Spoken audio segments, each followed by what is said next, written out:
Nous avons le plaisir et l'honneur d'accueillir Joël de René. Alors d'abord, merci à mon ami Thierry de cette remarquable présentation. Les grands du numérique se lancent dans ce que j'ai appelé les services santé.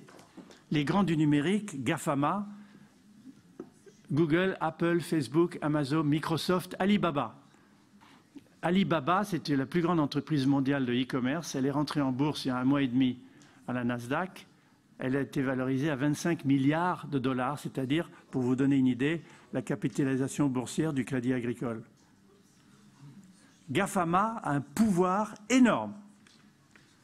GAFAMA sont des entreprises États. Nous sommes des États-nations, verticaux, pyramidaux, avec un président, un Premier ministre, des électeurs en bas, pyramidaux. Eux, ils sont décentralisés dans le monde entier. Ils ne payent pas leurs impôts dans les endroits où ils travaillent. Ils expatrient leurs bénéfices partout. Ils ont un cash tel qu'ils peuvent se racheter Peugeot s'ils veulent du jour au lendemain, ou Tesla. Donc ce sont des entreprises États, ils sont en train de rentrer dans votre business. Google a annoncé, c'est très récent, le 6 novembre, que grâce aux nanotechnologies, et ils ont acheté les meilleurs chercheurs dans ces domaines-là, dans Google X et Calico, des gens comme Diane Keenan, que j'ai suivi depuis des années sur le vieillissement, ou bien David Sinclair, ils ont été achetés par Google. Ils sont en train de produire, par les nanotechnologies, des microcapsules que l'on consomme et qui vont aller rechercher dans le corps, en se fixant dessus, grâce à des anticorps notamment, des éléments caractéristiques de certains désordres métaboliques. C'est Google dit moteur de recherche. Ça me fait rire, malheureusement ça m'attriste. Quand on continue en France à appeler Google le moteur de recherche, alors que ceux qui essayent d'être un petit peu meilleurs, ils disent oui, la grande entreprise de publicité, parce qu'en fait Google doit aussi sa fortune à la publicité. Mais ça n'a rien à voir. Ces entreprises ne sont pas des entreprises comme les nôtres, avec une structure pyramidale, un réseau de distribution, des produits, des réseaux de distribution. Ce sont des plateformes catalyseurs d'intelligence collective. Je l'ai dit. C'est-à-dire qu'elles utilisent leurs clients et leurs stakeholders, comme on dit aux États-Unis, pour être des esclaves bénévoles, puisque c'est du win-win, on en tire aussi de l'intérêt, pour nous faire travailler pour eux, pour créer de la valeur ajoutée qu'ils revendent aux autres. Donc, les produits et services de santé, ils y vont direct. Ils y vont dedans. Et je vais vous montrer comment. J'appelais ça le PMS, le programme de maintenance de la santé.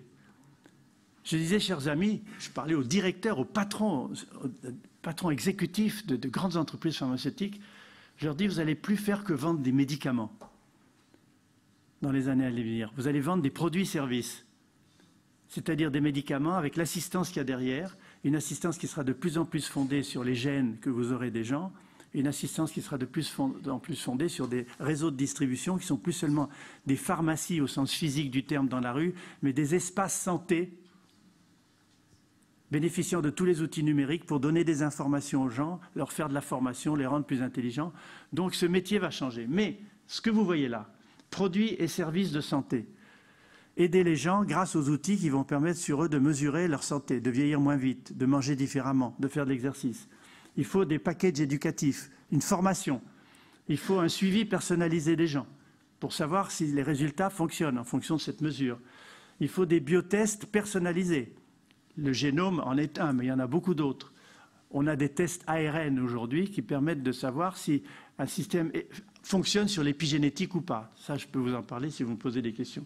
Des partenaires avec des assurances, des compagnies d'assurance qui sont très intéressées à l'idée de la prévention quantifiable, évidemment. Il y a même des compagnies d'assurance aux États-Unis qui remboursent les smartphones, puisque le smartphone devient un outil de diagnostic et favorise la prévention quantifiable. Guidage par expert, connexion Internet et services. Qu'est-ce qui va offrir ça? Google, Apple, Facebook, Amazon, ils rentrent dans ce métier-là. Ils ont compris qu'il y a énormément de valeur ajoutée et de services à se faire dedans, et ils y rentrent. Mais en même temps, comme je l'ai dit tout à l'heure, ils représentent un certain danger de monopole numérique. Le big data dont parlait tout à l'heure Thierry, c'est le big data de nos informations. celles qu'on laisse sur Amazon, celles qu'on laisse sur Google, celles qu'on laisse sur Facebook, celles qu'on laisse sur nos réseaux sociaux. Et ils s'en servent pour revendre cette information à d'autres. Et les entreprises ont intérêt à faire du big data. Sur le site de Sanofi, ce que les gens viennent demander, viennent chercher, vous avez intérêt à creuser pour être plus proche de vos clients, de vos consommateurs. Mais attention, avec le génome, Google X veut rentrer dans le big data de nos gènes. Avoir des banques mondiales du génome humain, pas seulement en France, en Angleterre ou aux États-Unis, mais en Chine, partout. Et grâce à cette énorme masse de données, avec des outils, des algorithmes, comme on les appelle, d'intelligence artificielle, des algorithmes génétiques, d'aller chercher dedans des informations qui vont permettre de regrouper certains types de maladies par pays, comme avait commencé à le faire la Finlande. Je ne sais pas si vous vous en souvenez, ça avait été une critique mondiale de dire qu'on avait regardé les gènes des gens pour dépister des tendances à certains types de maladies plutôt que d'autres. Donc attention à eux, parce que ils ont, pour eux, nous sommes des pixels et des bits. Qu'on soit des êtres humains, à la limite, ce n'est pas leur problème. On est des pixels et des bits. Et on est des pronétaires, c'est un mot que j'ai créé, des pronétaires, c'est-à-dire pour et sur le net, et en même temps des prolos, des prolétaires. On travaille pour eux. Ils sont devenus les nouveaux capitalistes du temps, parce qu'ils nous vendent du temps, le temps des moteurs de recherche, bien sûr, mais le temps de la vie. Ils veulent faire en sorte, comme le disait Laurent Alexandre, que l'immortalité, ça s'achète. Et donc c'est le temps ultime qu'ils veulent nous vendre, le temps de la vie. Pas seulement le temps gagné dans l'entreprise, dans le travail, pour gagner du temps, comme on dit, mais gagner du temps pour survivre, pour vivre le plus longtemps possible, en meilleure santé possible. Donc ils représentent un danger et il faut que nous organisions en tant que citoyens ce que j'appelle la co-régulation citoyenne, ou même une sorte de néo-syndicalisme mondial des gens connectés entre eux, pour opposer à cette force numérique, à ces nouveaux monopoles numériques, une force non pas contradictoire, puisque c'est du win-win. On travaille pour eux, mais ils travaillent aussi pour nous. Ils nous offrent des outils extraordinaires qui nous permettent de préserver nos libertés humaines, préserver aussi le droit et préserver l'éthique. Et c'est pour ça que je voudrais terminer par cette diapo, parce que nous avons dans notre vieille Europe, et surtout en France, une réflexion éthique, une réflexion philosophique, une réflexion spirituelle, qui fait que ce n'est pas seulement le marché qui est important, c'est aussi les humains, les gens, le droit des hommes et des femmes. C'est qu'il est fondamental, surtout, de partager et de former. La formation à tout ce que je vous ai dit, ce qu'a dit Thierry, ce qu'a dit Laurent Alexandre, ce qu'a dit le professeur Valencien hier sur les robots chirurgicaux, tout ceci, il faut s'informer. Et surtout, le meilleur moyen de s'informer, c'est de partager l'information. Sur les réseaux sociaux, sur Twitter. Twitter, les gens en rigolent un peu parce qu'ils ne voient que l'aspect négatif des gens qui se critiquent les uns les autres par Twitter. Et Twitter est un extraordinaire outil d'information. Vous vous abonnez à des tas de journaux dans le monde, en 140 caractères, plus un lien cliquable, vous savez tout ce qui se passe. Donc s'informer. J'ai créé ce mot de bionomie pour montrer que la biologie n'est plus toute seule. Nous avons l'économie et l'écologie. Oikos, la différence entre écologie et économie. L'écologie, c'est oikos logos, la science de la maison terrestre. Et l'économie, c'est oikos nomos, la règle de gestion de notre maison terrestre. Les deux sont complémentaires. Mais alors, il y avait la biologie toute seule. Bios logos, la science du vivant. Donc j'ai inventé, dans la malbouffe et dans d'autres livres, la bionomie. Bios nomos, la règle de gestion de sa vie. Nous apprenons à nos enfants à être économes, on ne les apprend pas à être bionomes. C'est-à-dire de manger bien, de faire de la prévention très tôt. Parce que les maladies cardiovasculaires qui arrivent à 40, 50 ans, elles dépendent aussi beaucoup de ce qu'on a fait dans son adolescence, comment on a mangé, qu'est-ce qu'on a fait. Et je le disais, oui, on peut faire quelque chose pour soi et réveiller certains gènes, même si on a hérité de mauvais gènes de ses parents ou de ses grands-parents. Respect des diversités, respect des seniors. La silver economy dont il est question dans ce colloque ici est extrêmement importante. Et rappelez-vous aussi ce que je vous ai dit, les 3 phases, thérapie, prévention de plus en plus et produits de confort.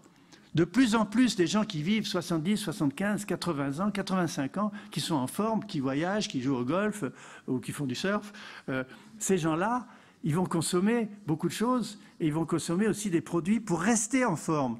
Et les médicaments d'intelligence qui développent, la mémoire, les médicaments tout ce qui rend bien dans sa peau et donc qui font rayonner autour de soi.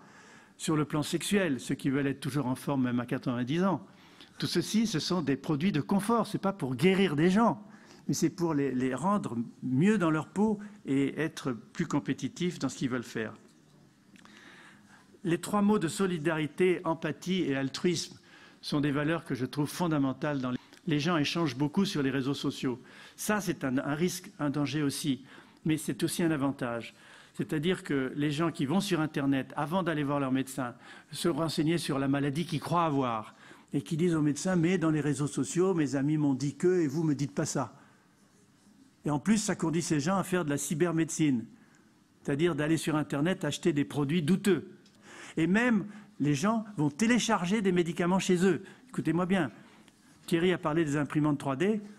Déjà, l'industrie cosmétique est en train de travailler à des micro-imprimantes 3D qui vous permettent de télécharger, après l'avoir vu et l'avoir testé sur vous en temps réel, en voyant votre image à côté de l'image idéale, des crèmes, des trucs pour les cils ou les sourcils, que vous pouvez télécharger et qui vont se produire chez vous grâce à ces petites imprimantes 3D. Vous avez votre produit à la maison.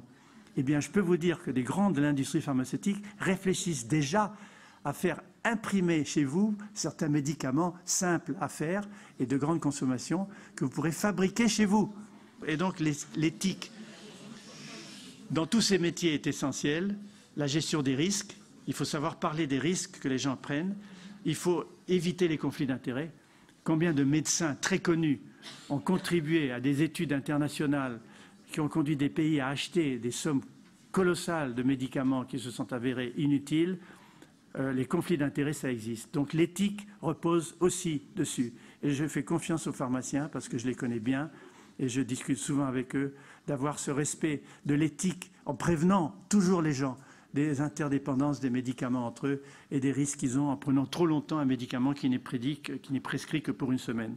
Donc les 4 mots de la fin, c'est comprendre, vouloir, aimer, construire. Je les aime bien parce qu'ils résument un peu tout ce que j'ai essayé de vous dire. C'est ce que je dis aux jeunes à la Cité des Sciences pour avoir une vision positive du futur, comprendre ce monde complexe dans lequel on est.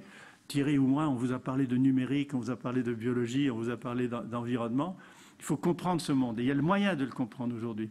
Deuxièmement, c'est vouloir. Vouloir ce futur qui arrive. Si on est renfrogné, crispé, coincé sur son métier en disant « pourvu que ça ne change pas trop vite », on est fichu. Il faut surfer. Pour ça, j'ai écrit ce livre, « Surfer la vie ». La vie est un mouvement, la vie est une vague. On n'est pas en équilibre sur une vague, on est en déséquilibre contrôlé. Il faut savoir détecter les écarts à l'équilibre et les corriger. Donc il faut vouloir ce futur, sinon il nous tombe sur la tête. Troisièmement, aimer. Aimer le risque, aimer les choses à venir, aimer l'inconnu, aimer la découverte, aimer l'exploration, aimer le futur et aimer les gens qui, avec vous, sont en train de contribuer à ce futur. Vos collaborateurs, vos collègues, votre famille. Aimer les gens. Et enfin, construire. Parce que construire l'avenir, c'est créer. Et créer, c'est la plus belle chose que l'on puisse faire collectivement. La création collective, c'est l'avenir de notre capacité à nous relier en tant que société qui s'aime, qui s'apprécie et qui fait le monde de demain. Je vous remercie.